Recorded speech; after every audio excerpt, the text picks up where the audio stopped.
नमस्कार, स्वागत है आपका हमारे चैनल लिपिकार बाय सुरेश वायकवार पर। हमारा ये प्रयास है कि श्रीमद् भगवद गीता को जन जन तक आसान और सुलभ भाषा में उपलब्ध करवाएं। इसीलिए हम आपके लिए लेकर आए हैं गीता के संस्कृत श्लोकों का शब्दशः हिंदी कवितामय अनुवाद, जिसके लिए आपसे अनुरोध है कि आप हमारे चैनल लिपिकार बाय सुरेश वायकवार को कृपया जरूर सब्सक्राइब करें और हर नए एपिसोड की अपडेट हेतु बेल आइकॉन दबाना ना भूलें। तो आइए शुरू करते हैं संजय श्रुत गीता। गीता जी के दूसरे अध्याय के प्रारंभ में अर्जुन श्री कृष्ण के मध्य अर्जुन की कायरता के विषय में संवाद तथा बाद में सांख्य योग, क्षत्रिय धर्म में युद्ध आवश्यकता, निष्काम कर्म योग तथा अंत में स्थिर बुद्धि पुरुष के लक्षणों का वर्णन है। इस अध्याय को सांख्य योग का नाम दिया गया है। तो आइए प्रारंभ करते हैं द्वितीय अध्याय। युद्ध को अपना धर्म समझ तू, भय अपने से दूर ही रख तू। युद्ध से बढ़कर धर्म नहीं है, क्षत्रिय का कल्याण यही है। हे पार्थ, जिन्हें युद्ध ये मिलते, स्वर्ग द्वार उनके ही लिए खुलते। सभी को ऐसा युद्ध न मिलता, भाग्यवान क्षत्रिय को ही मिलता। धर्म युद्ध यदि तू न लड़ेगा, तेरा अपयश ही तो बढ़ेगा। स्वधर्म तेरा नहीं बचेगा, कीर्ति खोकर पाप मिलेगा। सब अपकीर्ति कथन करेंगे, बहुत काल तेरी निंदा करेंगे। अपयश है मृत्यु से बढ़कर, माननीयों को नहीं श्रेयस्कर। दृष्टि में जिनकी था सम्मानित, वे ही करेंगे अब अपमानित। महारथी सब तुझे कोसेंगे, युद्ध से हटा हुआ मानेंगे। निंदा होगी सामर्थ्य की, कहेंगे कटु वचन। इससे अधिक दुख क्या होगा, सुने जो कटु वचन। जीतने पर तुझे राज्य मिलेगा, युद्ध में मरा तो स्वर्ग मिलेगा। लड़ने को तैयार तू हो जा, निश्चय करके खड़ा तू हो जा। लाभ हानि और जय व पराजय, सुख दुख एक समझ तू धनंजय। युद्ध के लिए तैयार तू होगा, युद्ध से तुझको पाप न होगा। बुद्धि की बातें जो कही गई थी, ज्ञान योग में कही गई थी, इनको अन्य विषय में अब सुन। कर्म योग के विषय में तू सुन। कर्म यदि निष्काम करोगे, कर्म से बंधन मुक्त रहोगे। इसमें बीज का नाश नहीं है, उल्टे फल का दोष नहीं है। जन्म और मृत्यु का भय मिटेगा। कर्म योग साधन जो करेगा, कर्म योग के मार्ग पे पाते वो अपना लक्ष्य। जिनकी दृढ़ बुद्धि निश्चय, निश्चित जिनका लक्ष्य। दृढ़ प्रतिज्ञ जो हो नहीं, उनकी यह पहचान। विवेकहीन विचार हो, अस्थिर बुद्धि सकाम। सुनो हे अर्जुन, जो भी तन में हो रहे हैं भोग में, बुद्धि जिनकी मानती है, परम सुख बस स्वर्ग में। कर्म फल के जो प्रशंसक, वेद वाक्य वो मानते, स्वर्ग से बढ़कर किसी वस्तु को वे नहीं मानते। करते शोभा युक्त पुष्पित, वाणी का उपयोग वो। ऐसी वाणी बोलते हैं, चित्त को हर लेते वो। नाना प्रकार क्रियाओं का वर्णन जो करने के लिए, वाणी जो करती है मोहित। भोग ऐश्वर्य के लिए हर लिया है चित्त जिनका, शोभा युक्त उस वाणी से रहते जो आसक्त हैं। बस भोग और विलास में पुरुष रहते हैं जो मोहित, भोग और ऐश्वर्य में। बुद्धि निश्चय ही नहीं होती कभी परमात्मा में। वेद साधनों का प्रतिपादन, वेद में तीनों गुणों का वर्णन। त्याग भोग साधन से आसक्ति, योग क्षेम से रक्त विरक्ति। हर्ष शोक द्वंद्वों से रहित हो, नित्य वस्तु परमात्म स्थित हो। अंतःकरण स्वाधीन तू कर ले, स्वयं को आत्म परायण कर ले। बड़ा जलाशय मिल जाए जब, छोटे स्रोत का क्या है मतलब। ऐसे ही ब्रह्म तत्व मिलने पर वेदों का नहीं रहता प्रयोजन।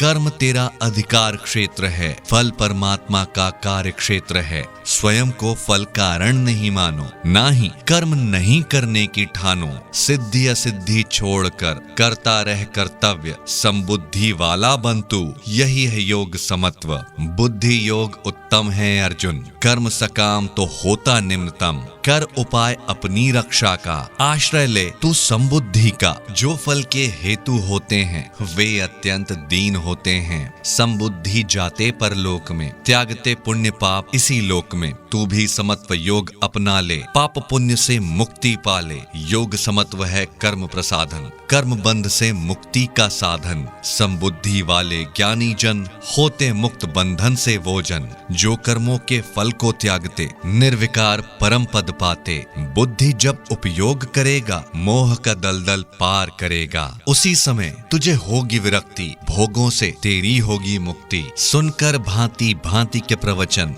बुद्धि तेरी रहती है चंचल। स्थिर अचल बुद्धि जब होगी तभी योग की प्राप्ति होगी। अर्जुन उवाच स्थिर बुद्धि पुरुष के लक्षण क्या है कृष्ण, कैसे बोलता बैठता है, कैसे चलता वो कृष्ण। श्री भगवान उवाच मन में संचित कामनाओं का त्याग करे सब इच्छाओं का। आत्म तत्व में सुखी जो रहता सभी कामनाओं को त्यागता। दुख में उद्विग्न न होता, सुख में जो निर्लोभी रहता। जिसे राग भय क्रोध न होता, स्थिर बुद्धि मुनि वह होता। जो शुभ अशुभ वस्तुएं पाकर मोह रहित रहता है उन पर, राग न उनसे द्वेष वो करता। नर वही स्थिर बुद्धि रहता, इंद्रियों को विषयों से हटाता। कछुआ जैसे अंग छुपाता, इंद्रिय नियंत्रण ऐसा तो जानो। स्थिर बुद्धि है उसकी मानो, निवृत्ति हट से विषयों की होती। आसक्ति फिर भी रह जाती, स्थित प्रज्ञ पुरुष की आसक्ति।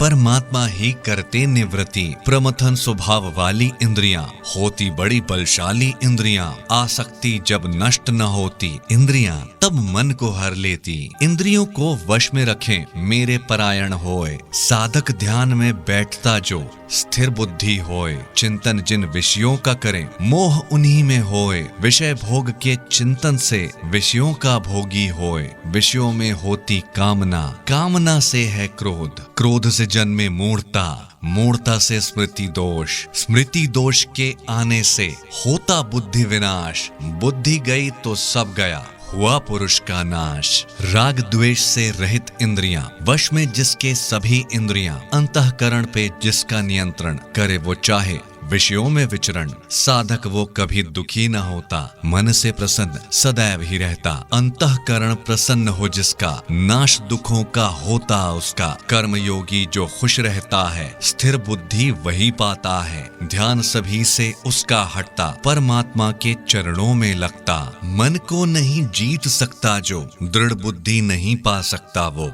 जो बुद्धि से युक्त नहीं हो, उसमें आस्तिक भाव कहाँ हो। आस्तिक भाव जहाँ नहीं होगा, मन नहीं शांत वहां पर होगा। शांति ही जब मन में ना होगी, सुख अनुभूति कैसे मिलेगी। नाव जैसे वायु हर लेती, वैसे ही इंद्रियां मन हर लेती। बुद्धि जिस इंद्रिय संग रहती, वही इंद्री बुद्धि को मिटाती। इसीलिए महाबाहो तू सुन ले, अपनी इंद्रियों का निग्रह कर ले। विषय के वश इंद्रियां नहीं है, स्थिर बुद्धि पुरुष वही है। सांसारिक जन का जो दिन है, आत्म संयमी की वो रात है। रात्रि समझ जब जीव है सोता, स्थित प्रज्ञ तभी है जागता। नदी जल मिलता है बिन हलचल, सागर लेता बिन कोई विचलन।